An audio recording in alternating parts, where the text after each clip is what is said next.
समारोपितवामभाग्यं पाणो महासायकचारुचापं नमामि रामं रघुवंशनाथं।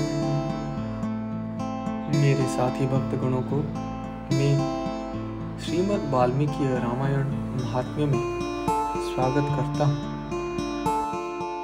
दूसरा अध्याय नारद सनत कुमार संवाद।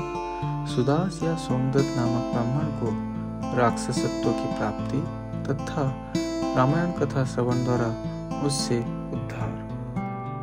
सनत कुमार वे महात्मा जी हैं जो भगवान ब्रह्मा जी के पुत्र माने गए हैं। वे बहुत नैष्ठिक ब्रह्मचारी हैं। उनके नाम सनक, सनंदन, सनत कुमार और सनातन हैं। वे भगवान विष्णु के भक्त और महात्मा हैं। सदा ब्रह्मा के चिंतन में लगे रहते हैं। वे बड़े सत्यवादी हैं। सहस्र सूर्यों के समान तेजस्वी और मोक्ष के अभिलाषी हैं। एक दिन वे ब्रह्मपुत्र सनकादि ब्रह्मा जी के सभा देखने के लिए मेरु पर्वत के शिखर पर गए। वहां पर पुण्यमयी गंगा नदी को देख के उसमें स्नान करने को उद्यत हुए। ठीक उसी क्षण देवर्षि नारद मुनि भगवान के नारायण आदि नामों का उच्चारण करते हुए वहां आ पहुंचे। वे नारायण, अच्युत, अनंत, वासुदेव, जनार्दन, यज्ञेश, यज्ञ पुरुष, राम, विष्णु, आपको नमस्कार है। इस प्रकार भगवान का नाम का उच्चारण करके संपूर्ण जगत के पवित्र बनाते और एकमात्र लोक पावनी गंगा की स्तुति करते हुए वहां आए।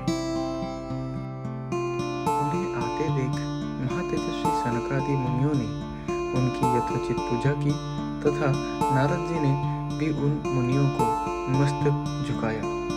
तदनंतर वहां मुनियों की सभा में सनत कुमार जी ने भगवान नारायण के परम भक्त मुनिवर नारद से इस प्रकार कहा। सनत कुमार बोले, महाप्राज्ञ नारद जी, आप समस्त मुनीश्वरों में सर्वज्ञ हैं। सदा श्रीहरि के भक्ति में तत्पर रहते हैं। अतः आपसे बढ़कर दूसरा कोई नहीं है। इसलिए मैं पूछता हूँ, जिनसे समस्त चराचर जगत की उत्पत्ति हुई है तथा ये गंगा जी जिनके चरणों से प्रकट हुई हैं, उन श्रीहरि के स्वरूप का ज्ञान कैसे होता है? यदि आपको हम लोगों पर कृपा है तो हमारे इस प्रश्न का यथार्थ रूप से विवेचन कीजिए।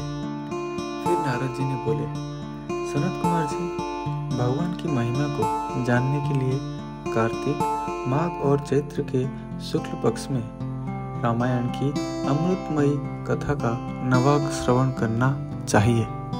ब्राह्मण सुदास गौतम के शाप से राक्षस शरीर को प्राप्त हो गए थे, परंतु रामायण के प्रभाव से ही उन्हें उस शाप से छुटकारा मिला था। नारद जी ने कहा, ब्राह्मण, रामायण का प्रादुर्भाव महर्षि वाल्मीकि के मुख से हुआ है। तुम उसी को श्रवण करो। रामायण की अमृतमयी कथा का श्रवण 9 दिनों में करना चाहिए। सतयुग में एक ब्राह्मण थे जिन्हें धर्म कर्म का विशेष ज्ञान था। उनका नाम सोमदत्त। वे सदा धर्म के पालन में ही तत्पर रहते थे। एक दिन की बात है, सौदास परमेश्वर शिव की आराधना में लगे हुए थे। उसी समय वहां उनके गुरु गौतम जी आ पहुंचे, परंतु सौदास ने अपने निकट आए हुए गुरु को भी उठकर प्रणाम नहीं किया। परम बुद्धिमान गौतम तेज की निधि थे। वे शिष्य के बर्ताव से रुष्ट ना होकर शांत ही बने रहे। उन्हें यह जानकर प्रसन्नता हुई कि मेरा शिष्य सौदास शास्त्रोक्त कर्मों का अनुष्ठान करता है, किंतु सौदास ने जिनकी आराधना की थी वे संपूर्ण जगत के गुरु महादेव शिव गुरु की अवहेलना से होने वाले पापों को ना सह सके। उन्होंने सौदास को राक्षस की योनि में जाने का शाप दिया। तब सौदास ब्राह्मण हाथ जोड़कर गौतम से कहा।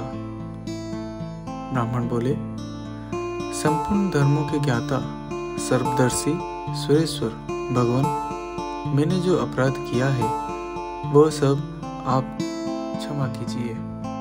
तब ऋषि गौतम ने ब्राह्मण सूरदास को रामायण की अमृतमयी कथा के बारे में वर्णन की।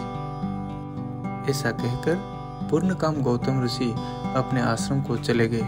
इधर सोमदत्त या सुदास नामक ब्राह्मण ने दुखमग्न होकर राक्षस शरीर का आश्रय लिया। वे सदा भूख प्यास से पीड़ित तथा क्रोध के वशीभूत रहते थे। उनके शरीर का रंग कृष्ण पक्ष की रात के समान काला था।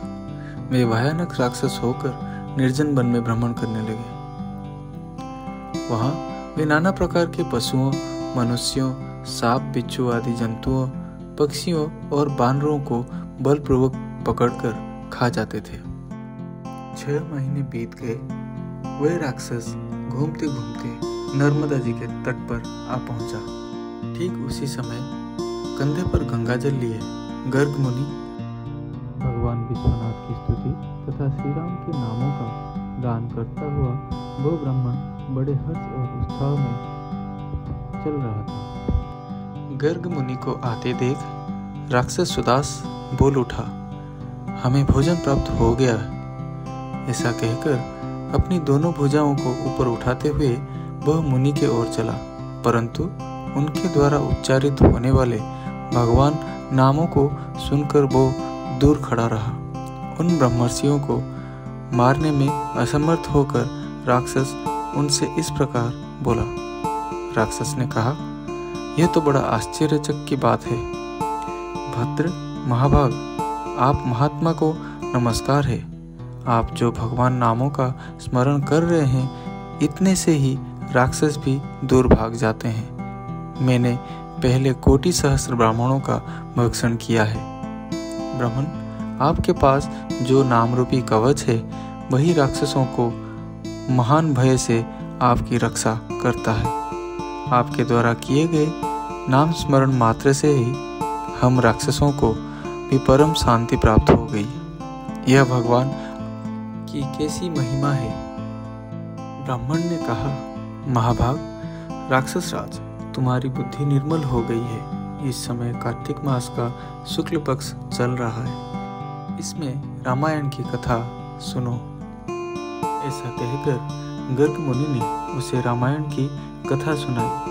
कथा सुनते ही उसका राक्षसत्व दूर हो गया। राक्षस भाव का परित्याग करके वह देवताओं के समान सुंदर, करोड़ों सूर्यों के समान तेजस्वी और भगवान नारायण के समान कांतिमान हो गया। अपनी 4 भुजाओं में शंख, चक्र, गदा और पद्म लिए वह श्रीहरि के बैकुंठ धाम में चला गया। ब्राह्मण गर्ग मुनि की बुरी बुरी प्रशंसा करता हुआ वह भगवान के उत्तम धाम में जा पहुंचा।